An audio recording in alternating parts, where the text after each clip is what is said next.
What if your test suite could read a bug report, write a test case, and validate the output, all without you touching a single line of code?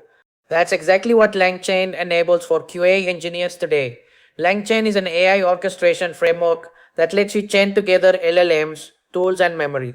For QA, this means you can build intelligent agents that go beyond static test scripts.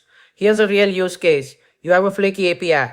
Instead of manually debugging, you feed the error logs into a LangChain pipeline.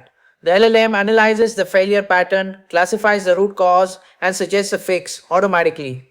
Let's build a simple LangChain QA validation agent in Python. You can create a script that uses the chat OpenAI model to identify data validation issues in an API response. This chain takes an API response, passes it to GPT-4, and returns validation insights in seconds. We reduce manual test analysis time by 40% using this pattern at scale. LangChain doesn't replace your QA skills, it amplifies them.